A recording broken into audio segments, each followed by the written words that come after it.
Hello and welcome to another video trying to get you the very top grades.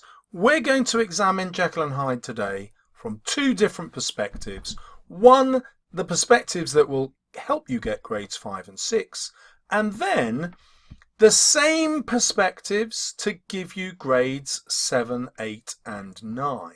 So this is a first for me. I haven't made this kind of video before. I'm quite excited that this is going to really help most of you see the difference between the two grades and then nail them for yourself. So let's have a look at Hyde. One thing that we can say is that Stevenson creates him to show the dangers of drug addiction. There are lots of examples of Hyde craving this drug that's going to allow him to escape the law by changing back into Jekyll. And this mirrors the addiction that's growing in Victorian society, a society that does not make drug taking illegal.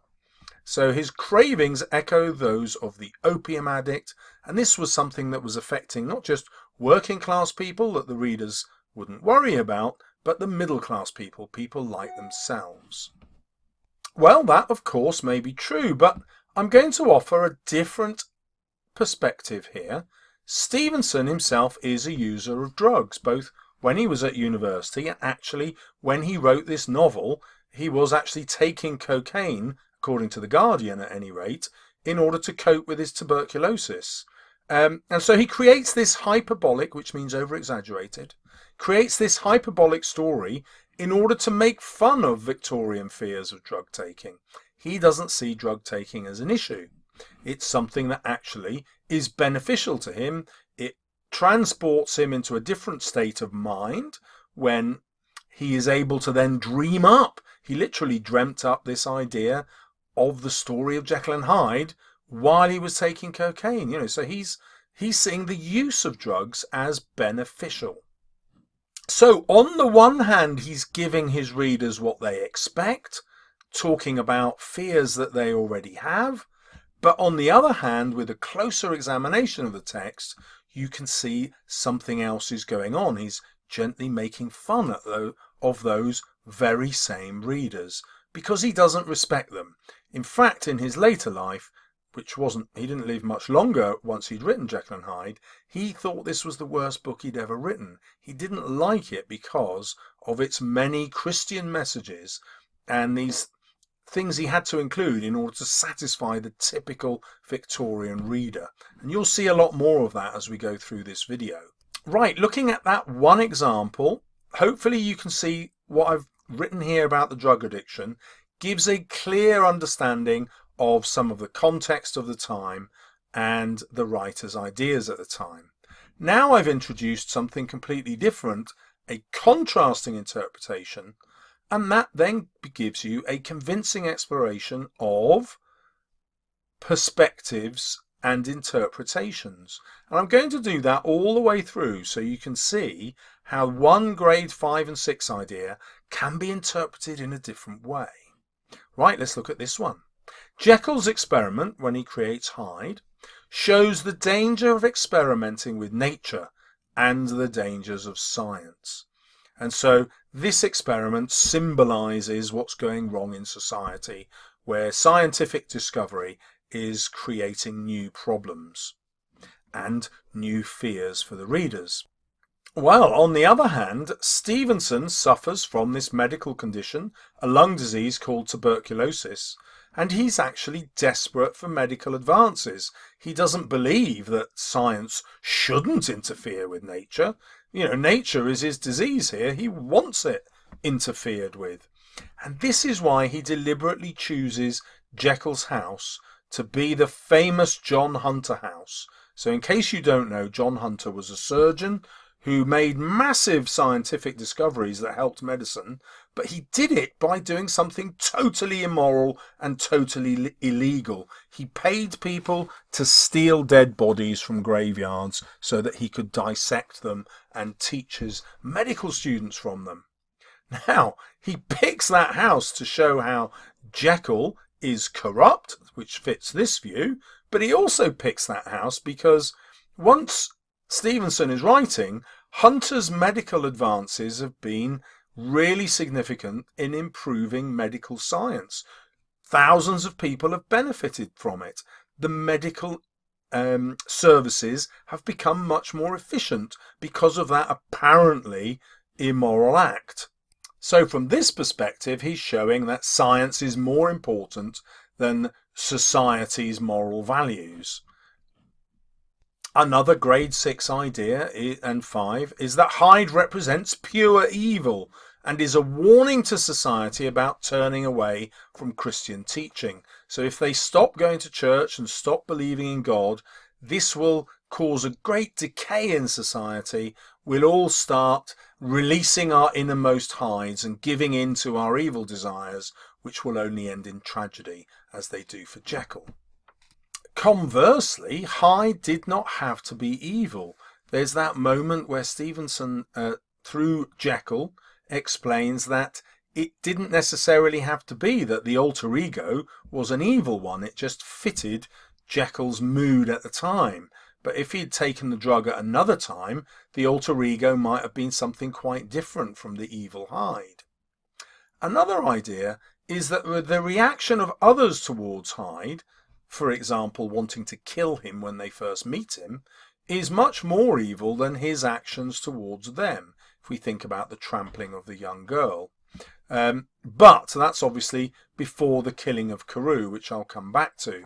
But for most of the novel, Hyde doesn't seem to do anything particularly evil at all. Other people's reactions are far worse. And so Stevenson could be pointing out here that the Victorian society's obsession with evil and crime is slightly ridiculous. Well, that brings us to the Murder of Carew. So for my grade 5 and 6, I'm going to show that this is used to represent how society is vulnerable to crime, and more than that, even the very top of the upper classes, which Carew represents, is not safe from crime. So everybody, no matter how respectable they are vulnerable to crime, because crime in Victorian society is getting out of hand. That at least is the perception of his readers, and Stevenson is tapping in to his readers' fear at the growth of crime. That's a terrible use of the apostrophe because it suggests that he only had one reader, but I actually mean all his readers. My apologies. However, if we look at the description of the killing of Carew, we can see that it is hyperbolic, completely over-exaggerated. In fact, it doesn't make sense. It paints a picture of Hyde stamping on the body while the body is still described as jumping on the roadside. Two contradictory statements, both of which actually sound quite ludicrous.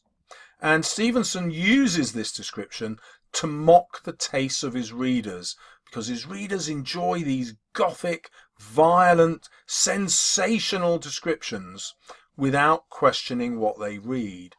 So he includes this in order to mock them, and it's a sign to us that he doesn't respect the kind of people who want to read this sort of story.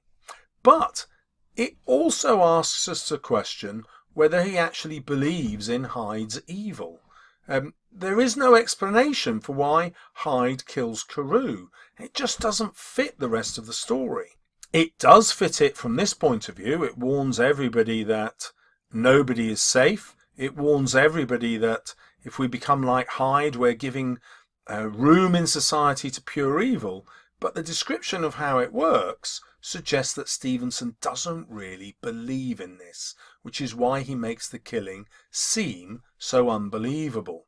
I'm going to introduce a different possibility in a minute, which you might not like. Back to our grade 5 and 6 interpretations. The Murder of Carew reveals how dangerous evil can become if left unchecked by society's morals. In other words, it's there to remind everyone in society to follow a good Christian lifestyle. However, the Murder of Carew hints at an unspoken motive. We only see it from a distance, that's where the maid witnesses it, and we never hear her actual account of the story. It only comes to us third hand. And so Stevenson is really clear that he doesn't want to give us the motive. That's a real mystery in the novel which he wants us to solve. And I'm going to suggest this, which you don't have to accept. So a few viewers get upset when I suggest this. But actually, I think Stevenson is dealing with the theme of repressed homosexuality. And he's arguing that when a society represses these natural desires, these homosexual desires, and treats them as criminal, this leads to unintended consequences where the repressed become violent.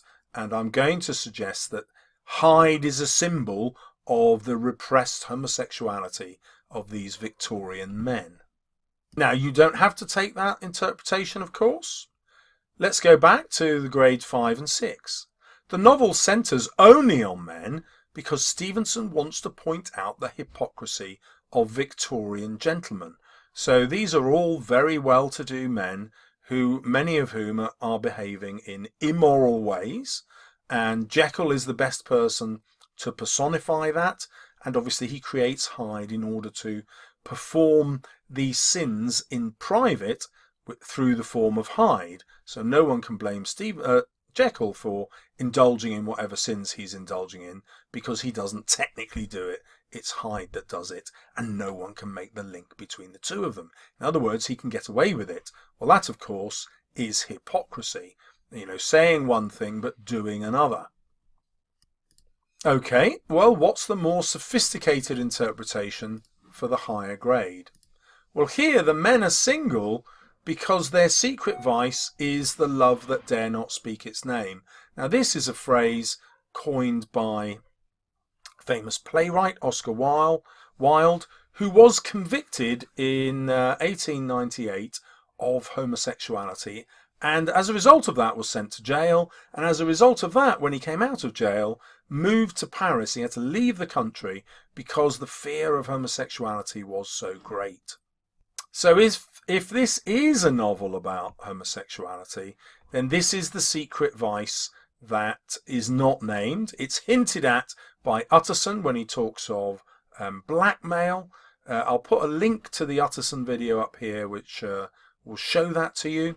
And it also suggests that Utterson has a repressed homosexual desire for Jekyll, which is why he becomes so obsessed about finding out what Hyde is up to and what Hyde's relationship is with Jekyll. It's sheer jealousy that someone else has come between him and his dearest friend.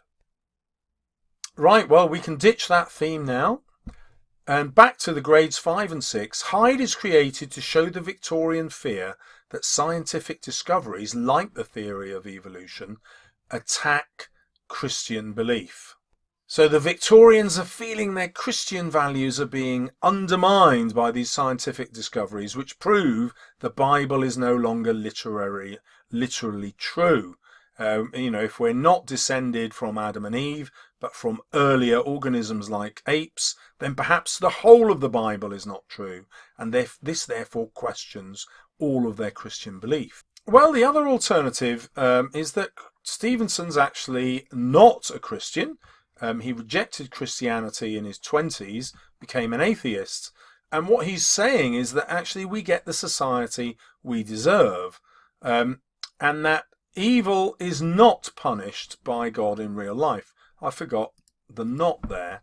And we see that in the ending of the novel.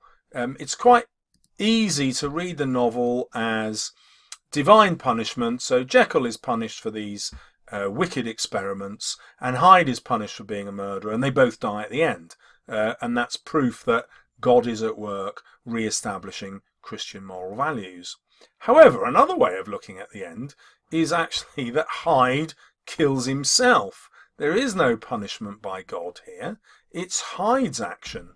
And actually, he behaves in this evil way because society has made it impossible for Jekyll to live the kind of life he wants to lead. If Jekyll had been able just to indulge whatever desires he had freely, without fear of being seen as immoral, then nothing terrible would have happened. But because he had to do all this in secret, creating Hyde, Hyde's evil therefore grew and became much too powerful. So in other words, the repression of normal desires has led to an increase in evil, and that pressure comes entirely from society. And so society is to blame for Hyde's increasing evil, because it's created out of perfectly normal desires which gentlemen like Jekyll ought to be able to indulge in, as long as they don't break the law. Or, if you go back to my theme of homosexuality, the law needs to be changed so that it no longer criminalizes people's natural desires. Then finally, Utterson represents rational thought, because he is a rational, logical man, and shows that it is possible to be a moral person even when surrounded by disreputable men. So there's that quotation about him being the last reputable man that down-going men would seek the company of. Utterson lets people go to the devil in their own way. He's very measured, he's very rational and logical in his thinking, and he therefore offers another way of behaving in society which doesn't involve giving into all these desires that Jekyll obviously wants to give into. So we can read Utterson as a kind of role model that Stevenson is putting forward to get his readers to identify with. Alternatively, Utterson does represent true corruption. Well, he breaks the law. So when he knows that Jekyll is intimately connected with Hyde, and Hyde has killed Sir Danvers Carew, he keeps that information hidden from the police. When he gets the letter that he is certain Jekyll has forged for Hyde, he knows that Jekyll is concealing a murderer in Hyde. He does not go to the police. He breaks the law again. And then at the end, the will that so upset him, where Jekyll had given everything to Hyde, the will is changed, and Jekyll now gives everything to Utterson. And this explains why Utterson doesn't take the letter of Jekyll's confession or Dr. Lanyon's letter about Jekyll. He does not take those to the police. He puts them in his safe to keep them secret forever. Now, how that secret is actually revealed and put into a novel is left to our imaginations, but Utterson is not the source of these secrets, because he doesn't want a police investigation which will question everything that Jekyll has done, including giving everything that he owns, which is a fortune, by the way, to Utterson. No, instead, Utterson keeps it secret, and he has this massive inheritance, which is everything that Jekyll owns. So, actually, Utterson is very, very corrupt, and he gets away with it, because this is a hypocritical society. And finally, because I do want you to get grades 7 to 9, Stevenson rejects this kind of hypocritical society, and we know this because he moves to Samoa. Yes, he had to move for his health, but he could have moved anywhere in the world that was sunny.